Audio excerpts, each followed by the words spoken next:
Hey, happy Saturday, listeners. We have gotten a number of emails and tweets over the last couple of months asking if we have seen an article about the Villisca axe murders as being solved. So first, yes, we have seen the article.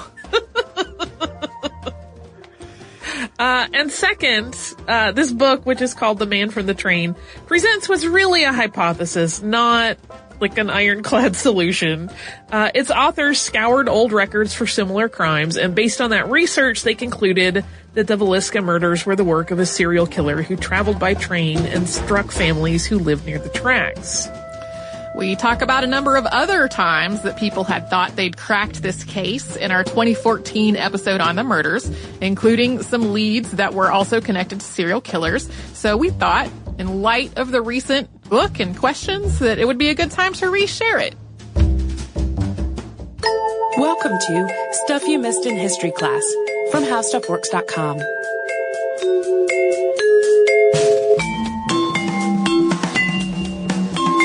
Hello and welcome to the podcast. I'm Holly Fry. And I'm Tracy V. Wilson. And today's subject has been requested by multiple listeners, especially when we first came on the podcast. We came on just after kind of the 100th anniversary of the event we're talking about today. And so it had been covered by a number of papers and had kind of been in people's minds a little bit more.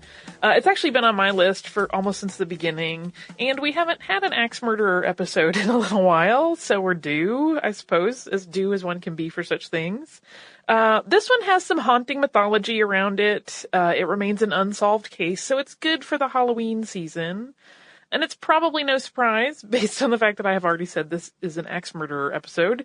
But just to be safe, here's the warning. This is some graphic talk of some pretty brutal murders, and particularly the deaths of children, which I know can be really difficult for some people to hear. So if you are sensitive to violent subjects of this nature, or if you listen with younger history buffs, this is maybe one to proceed with caution or to pre-screen. For example, I can already tell you my best friend is not going to partake of this one. She and I were talking about it while I was researching. And as a parent, for her, it's just too rough to listen to this kind of stuff. And the story is incredibly tragic. And even I'm often quite open that I'm not really a kids person. It took me a long time to research because I would find that I just had to get up and walk away for a while because it's brutal and it's hard to think about somebody doing the things that this person or persons did. So we are talking about the Villisca axe murders.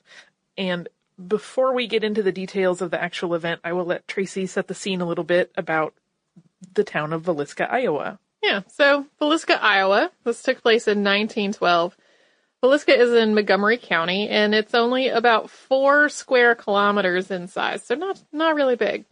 Omaha, Nebraska, and Des Moines, Iowa are the nearest large metro areas, and Villisca is roughly in between them and a little bit south.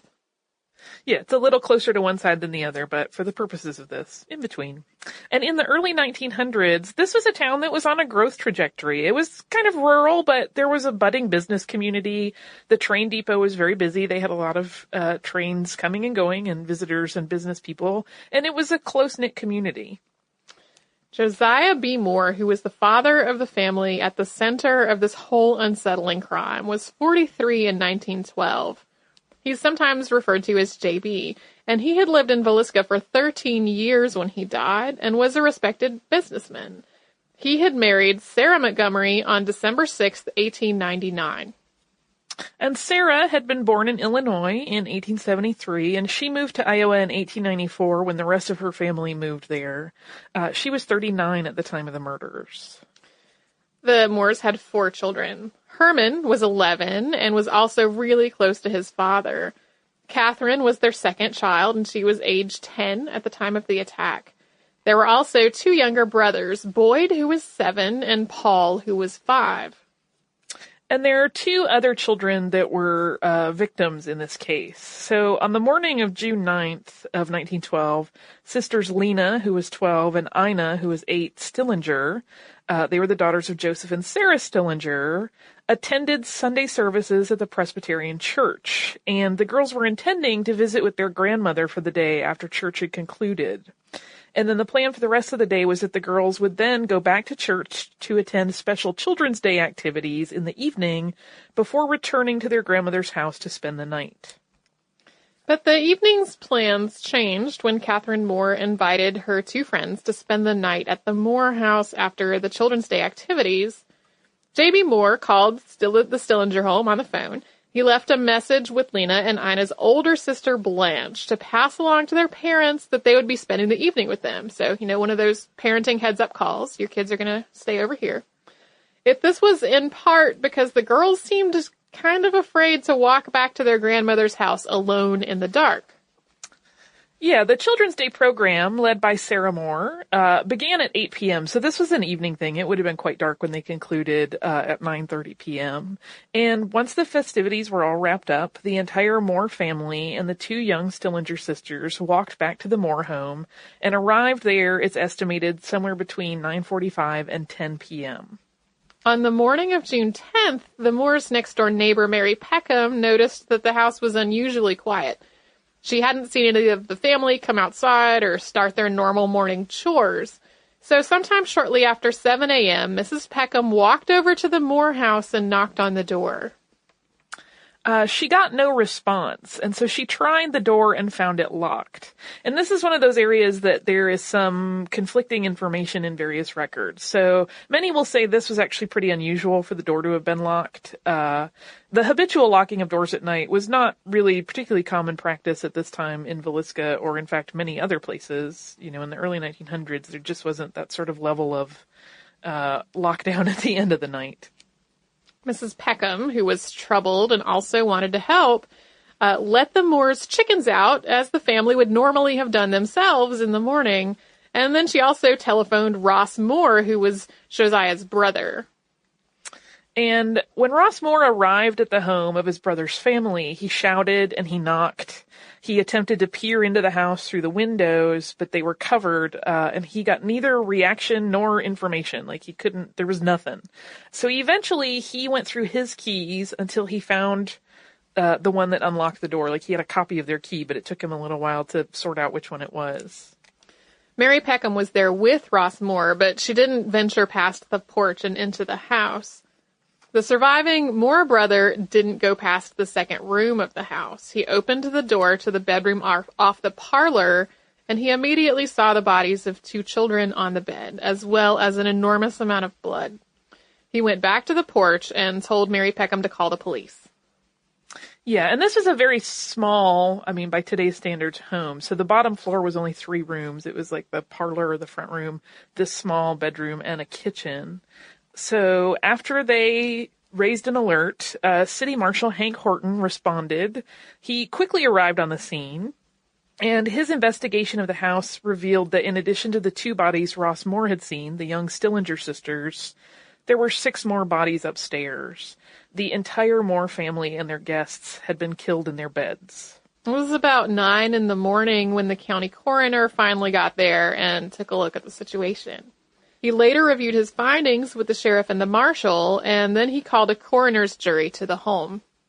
So once word spread of what had happened in a small community, these things do spread rather quickly, many townspeople made their way to the scene, and this ended up being a real problem. We've talked about similar things happening before with crime scenes. So these people were all there. They were very interested, and so keeping the crime scene intact became something of an impossibility. There were accounts of dozens of people at a time walking through the house, kind of with a,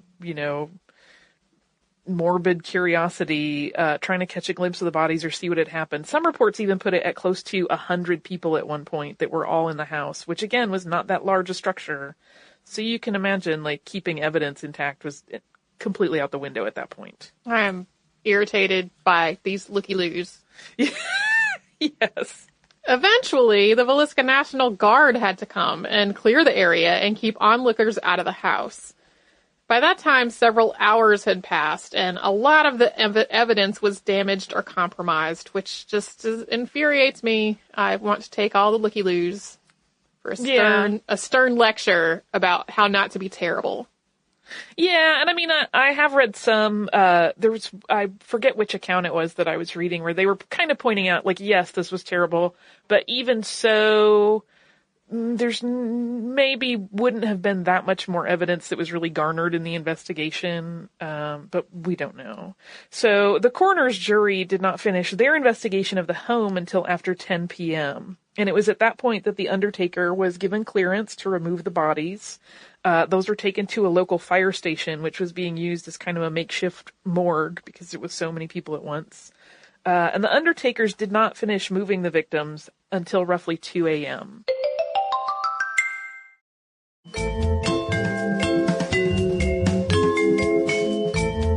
Despite the herd of looky-loos who had passed through the crime scene, there were some solid facts that they were able to glean about these murders. Yeah, so the doors to the house, all of the doors were locked. And as we mentioned earlier, many people believed that this was not a normal state of affairs. The curtains in every room of the house had been closed, and in the case of 2 windows that had no curtains, Mrs. Moore's clothing had been used to cover them. And I left it out of these notes, but her clothing had also been used to cover all of the mirrors in the house. Well, now I'm scared. Don't be scared. I don't mean to laugh. It is tragic and creepy, but I don't want Tracy to be scared. No, genuinely, and you said that. I had a shudder. Sorry. So, to get more serious, all 8 of these victims had been bludgeoned, apparently in their sleep, with an axe. And each victim's head had been covered with bed linens or articles of clothing after their skulls had been crushed. Based on the medical examination of the bodies, it's believed that the murders took place shortly after midnight and 3 a.m., so it's kind of a 3-hour window.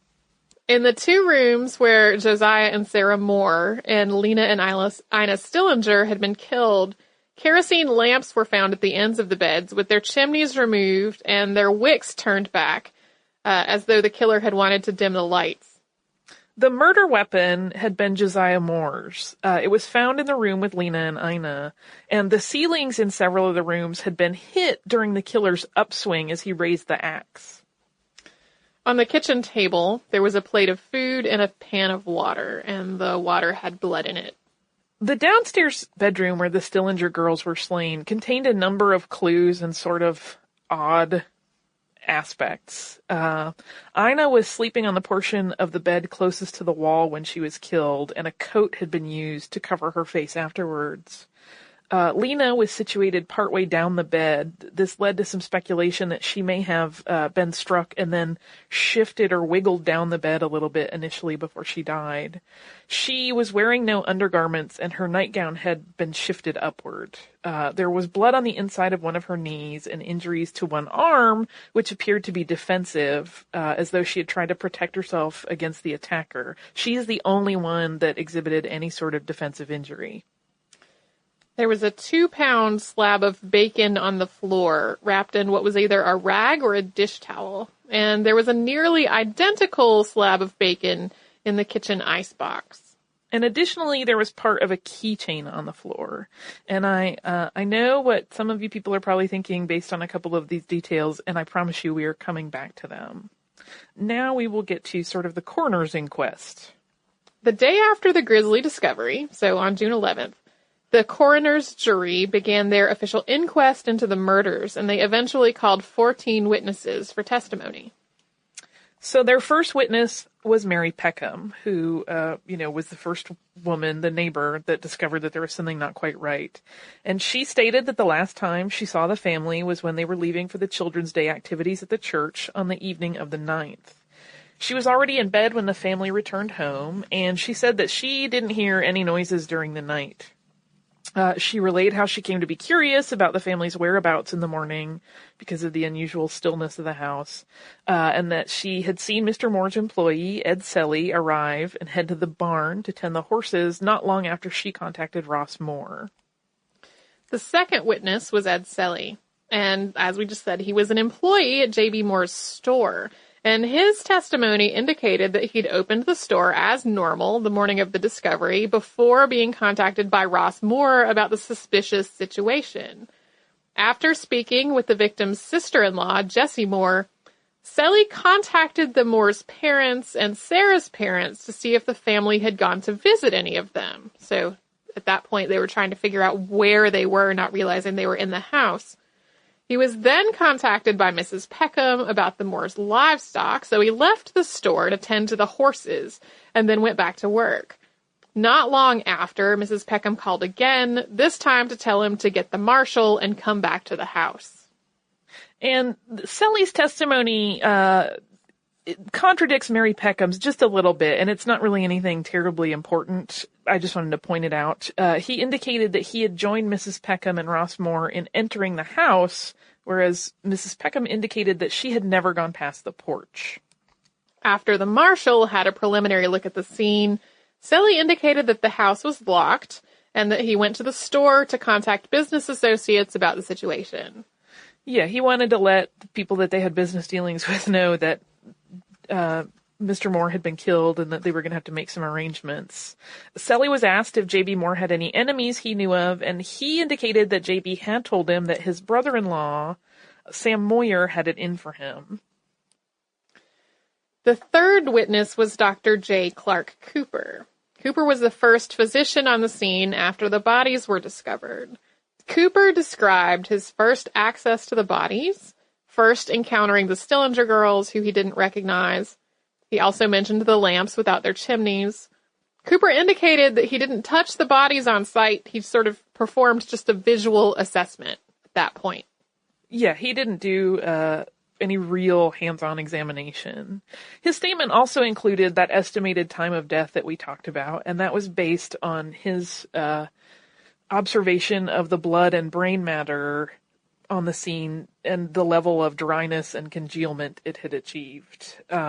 He was also the one that introduced the detail that the faces he believed had been covered after the bludgeoning, and this was based on the fact that none of the covering fabrics were stuck to the wounds. They'd just kind of been draped over afterwards, and none of those fabrics or articles of clothing had any holes or damage of any kind other than normal wear and tear. Witness 4 was Jessie Moore, who was Ross Moore's wife. Jessie spoke with Mrs. Peckham when she first called for Ross, and her statement echoed Ed Selly's regarding what their conversations were like. She also mentioned that she later entered Josiah's and Sarah's home to retrieve photographs of the family for the local paper, and she didn't know of any possible enemies that the family might have had. Yeah, there are some accounts that suggest that she had gone in and kind of like posed for pictures, but those seem like embellishments. She did go in, but she was trying to get pictures from the household for the press, so that they could be used in news stories. Witness number 5 was Dr. F.S. Williams, and whereas Dr. Cooper, that we mentioned just a few moments ago, had only done a visual inspection on the bodies at the crime scene, Dr. Williams was the one that actually examined the bodies. His testimony described the crushed heads of each victim and their positions in their beds. And he was the one that introduced the idea that Lena Stillinger had squirmed on the bed after having been struck. Some people have theorized over the years that Lena had been sexually assaulted, but Dr. Williams' testimony runs really counter to that. He indicated that he had investigated the possibility of a rape, but he didn't find any evidence of that kind of violation. Yeah, she was the one we mentioned. She didn't have any undergarments on and that her nightdress had been shifted up. She may have been the object of some, visual stimulation for the killer, but her body was not in any way molested, to the best of this doctor's knowledge. Witness number 6 was Edward Landers, and Landers was a neighbor. He was actually the son of a neighbor. He was staying a few houses down from the Moores at his mother's house for the summer, and he stated that he had gone to bed shortly after 9 p.m. on the night of the murders, but that he had heard a noise during the night that to him at the time sounded like people hooting to one another outdoors. And he was kind of pressed by the examiners over what time this might have been, and he guessed it was probably around 11 p.m., but he wasn't certain. And after the news of the murders broke the next morning, he began to wonder if the noise that he had heard had not been people hooting, but in fact a woman moaning. The 7th witness was Ross Moore, so Josiah's brother, and he relayed the events of the morning of the 10th and how he had come to discover the bodies of the 2 Stillinger girls before exiting the home. He mentioned that before opening the bedroom door and making the discovery, nothing in the home seemed like it was out of place, and he also couldn't offer any information about possible enemies that the family may have had. Witness number 8 was Fenwick Moore, and this was another Moore brother. There were several brothers in the mix here. His testimony was not particularly illuminating. He indicated that he really didn't know anything about his brother's business or if he had any enemies, and he was dismissed from the stand pretty quickly. The 9th witness was Marshal Hank Horton, and the marshal's testimony was really brief. He basically said he'd been contacted by Selly to go into the Moore home. He corroborated entering the house with Selly, and then again with the doctors. Witness number 10 was Lee Van Gilder, and this was Josiah's nephew, but he also did not have a whole lot of information to impart. He had briefly been considered a suspect because he had some kind of shady happenings in his background. His record was not entirely clean, but he was cleared pretty early on. Witness 11 was another Moore brother, Harry Moore, and he also had really nothing new to add in the proceedings. Like Fenwick, his other brother, he had neither knowledge of JB's business nor of any possible ill intentions against him. Witness 12 was Blanche Stillinger, and remember, this was Lena and Ina's older sister. She was the one that had spoken with Josiah over the phone about the girls sleeping over at the Moore house, and she was the one that kind of said, yeah, I think that will be fine. I will tell my parents. And the 13th witness was Joseph Stillinger, so Lena and Ina's father.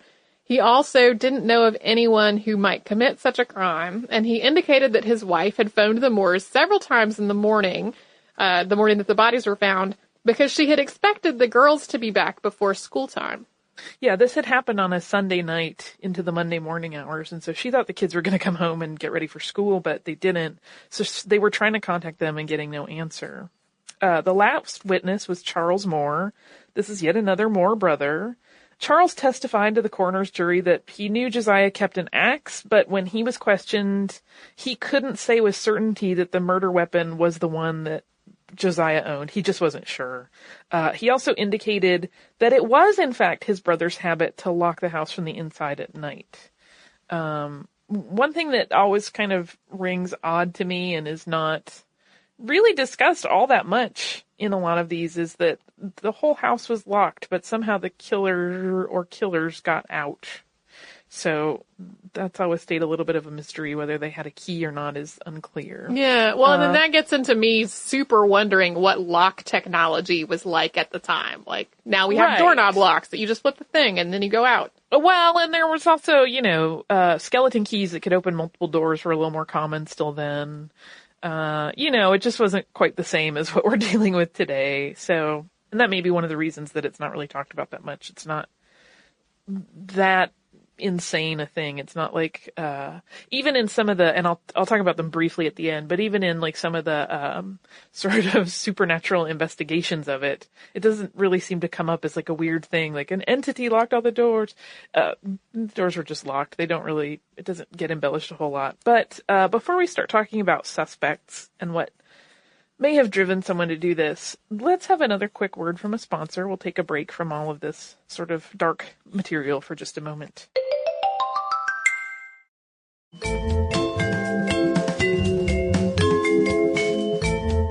So to return to this horrifying subject, there were many early leads in this case and really no shortage of suspects, but nothing ever panned out, and this horrific crime is still unsolved.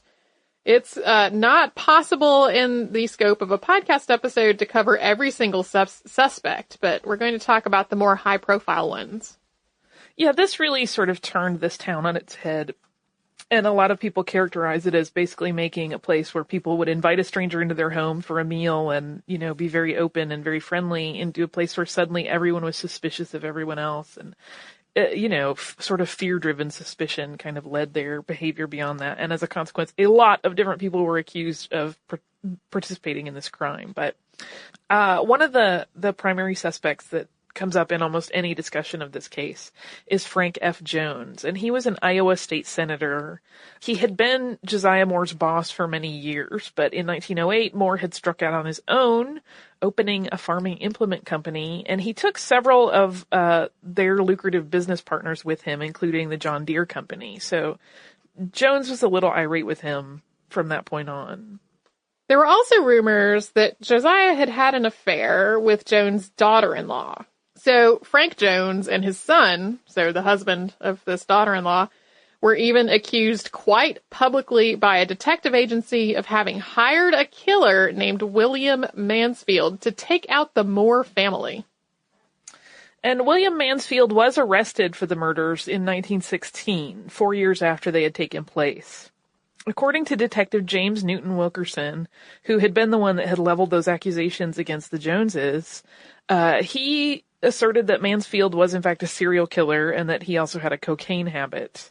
Mansfield was also linked via Wilkerson's research to other brutal murders, including those of his own wife, child, and his wife's family in 1914, so that would have been a couple years after Villisca, as well as murders in Kansas and Colorado. And in all of these cases, the victims were bludgeoned with an axe in homes where the windows and mirrors were all covered, similar to the Moore slayings. Detective Wilkerson was so convinced that Mansfield had been hired by Jones that he posted flyers all over town with Mansfield's face on them that read, "This is the axe murderer. He murdered the Moore family at Villisca. The hypocrite whose dirty money paid for the hellish job wants your support for the state senate. Will he get it?" Which I'm sure delighted Jones. And I have to say, I think if you have just accused a man of hiring someone to kill a man who has made you angry, making him angry in this way seems like a really bold and foolish move.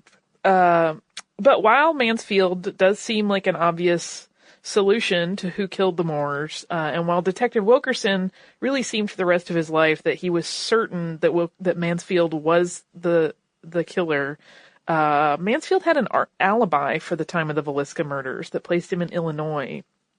There was some payroll happenings that indicated that he had been working there at the time. There were some eyewitnesses that placed Mansfield in Villisca and not Illinois, but none of those eyewitness accounts were ever substantiated, and Mansfield was eventually set free.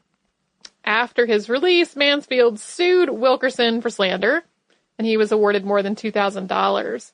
Wilkerson alleged that Jones had in fact managed to use his position of power to secure Mansfield's release. Yeah, he also kind of blamed Jones for orchestrating the decision in Mansfield's favor during the slander case, and he suggested that Frank Jones set up the next suspect to kind of take the fall. And that next suspect was Reverend George Kelly, who was a preacher who had moved to Macedonia, Iowa in 1912. So after the trail went cold with Mansfield, Kelly was arrested and charged with the Moore murders in 1917. And he was in Villisca for the Children's Day activities, and he left town the next morning. He was even alleged at one point to have spoken of the murders on the train out of town, which was early in the morning before the bodies had even been discovered.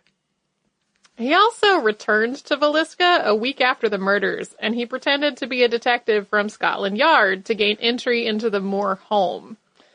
He actually had some mental problems that were on record, and Kelly was considered to be a sexual deviant, obsessed with sex, and known to have been a peeping Tom. There have been some theories about the rolled-up bacon slab that was found downstairs in the bedroom had been used as a sexual aid by the killer, and that made people really willing to connect the dots to Kelly, who had this reputation. Unlike Mansfield, Kelly actually did confess to the murders, and in his confession he wrote, "I killed the children upstairs first and the children downstairs last. I knew God wanted me to do it this way. Slay utterly came to my mind, and I picked up the axe, went into the house, and killed them." So that makes it seem like an open and shut case, but it all fell apart. He wound up recanting his confession, and the witnesses that initially claimed he talked to them on the train about the murders before it was public knowledge all changed their story. He was also a really small man at 5'2" tall, and he weighed less than 120 pounds. So the idea of him being able to deliver the crushing blows that killed the family was a little difficult to support. I imagine at that height, it might have been also difficult for the upswings of the axe to hit the ceiling. Yes. Possibly. I couldn't find anything. I thought about that as well, and I couldn't find anything substantial. I'm sure we could do it if with a little bit more time to find out what the height of the ceilings were and the length of the axe. But I did not have time to work out the math on that. And while somebody that size could probably easily kill children, Mr. Moore was like 6 feet tall and weighed about 200 pounds. He was a full-grown man, so it seemed like that would have been a little bit more of a stretch for Kelly to be able to manage.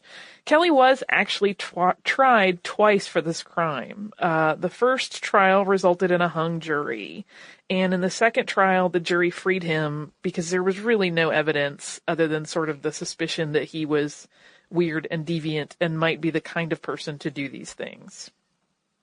The third suspect was Henry Lee Moore, and in May of 1913, almost a year after the murders, a federal investigator on the case named M.W. McLaury announced that he had solved it, as well as 22 other similar cases. McLaury believed all of the slayings to be the work of serial killer Henry Lee Moore, who was not actually relation to the Moore family. It was not yet another Moore brother. Yeah, it was just coincidental that they had the last name. A few months after the Villisca incident, Henry Moore was convicted of murdering his mother and grandmother in Missouri. The brutality of the victims was quite similar. They were bludgeoned with an axe, and it should be pointed out that one of the things that differs is that he was allegedly motivated by money in this. He was hoping to gain their assets after they died. As the Villisca investigation had gone on, multiple similar axe murders were uncovered in Colorado, Illinois, and Kansas. And some of these were crimes Mansfield had also been linked to by other investigators, but McLaury thought they were all Henry Moore's doing. Moore actually served 36 years of his life sentence for the deaths of his mother and grandmother, and then he was paroled in 1949. He ended up having his sentence commuted some years later when he was in his 80s. He kind of falls off the public record after that. No one really knows where he went or how he died. But he was never formally charged for the murders in Villisca, despite McLaury's insistence that he was clearly the one who had done it. In addition to these three high-profile suspects, there were so many others, and initially it was because of the shocking nature of the homicide. Citizens of Villisca suspected anyone who wasn't from around there. Some of them were legitimately suspect, although not ever actually linked to the murders, and some of them were simply guilty of being strangers. And I wanted to make a note about the similarities among the murders that were discovered in other states and other areas and the use of an axe as the murder weapon. It's worth considering, just food for thought, that this was a time when almost every home would have an axe, often readily accessible. Mike Dash, who is a writer that wrote an article for the Smithsonian in 2012 about the Villisca killings, makes the point that this sort of could be considered a weapon of convenience for the times. Like in the Midwest, if you just wanted to go on a killing spree, an axe was pretty easy to get a hold of.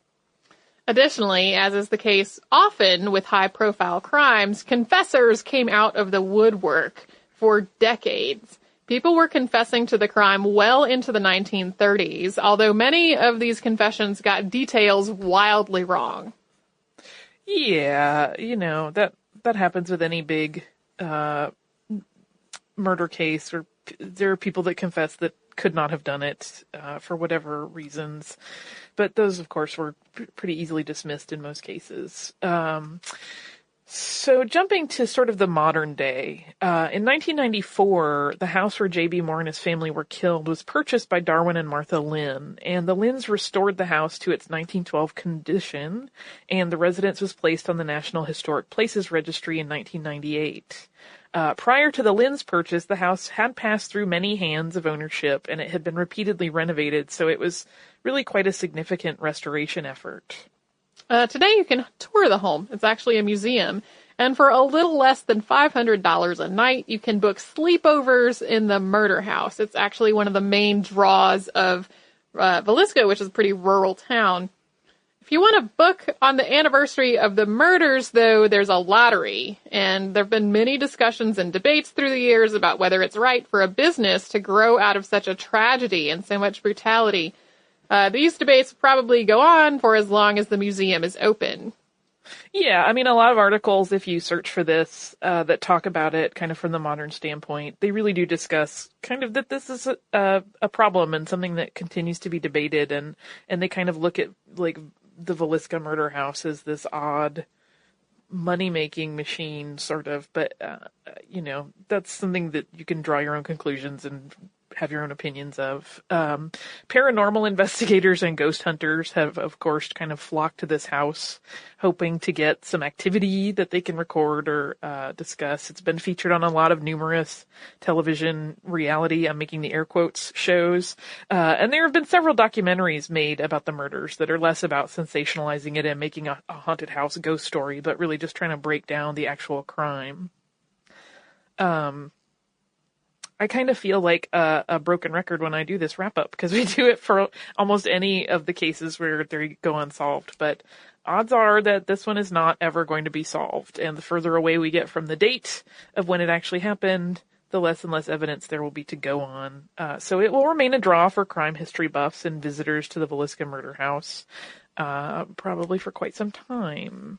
But that is the Villisca murders, which, as I said, were requested by a large number of people. Very unsettling and disturbing to think about.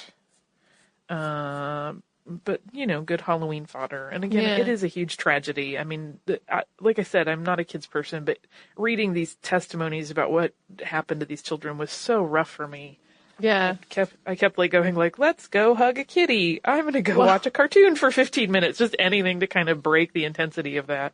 Well, and in addition to how I got genuinely creeped out sitting here when you said all the mirrors were covered up with her clothing, the part about their, the parents of the children who were visiting the home calling over there because they were expecting them to be home for school, that really got to me. It's very upsetting to think about. I mean, these were, kids that were part of someone's lives, and it's one of those, this could happen to anyone kinds of things. And I think especially when these kinds of crimes happen in rural communities that were very, friendly and pretty free of this kind of thing, it's really shocking. It kind of reminds me of when I first read In Cold Blood by Truman Capote as a kid, because it's kind of there's some parallels there. It's hard to think about what a mental shift that has to be for the entire community to be like, one day life is one way and the next day you see it all completely differently. Yeah. Thank you so much for joining us for this Saturday Classic. Since this is out of the archive, if you heard an email address or a Facebook URL or something similar during the course of the show, that may be obsolete now. So here is our current contact information. We are at historypodcast@howstuffworks.com, and then we're at Missed in History all over social media. That is our name on Facebook, Twitter, Tumblr, Pinterest, and Instagram. Thanks again for listening. For more on this and thousands of other topics, visit howstuffworks.com.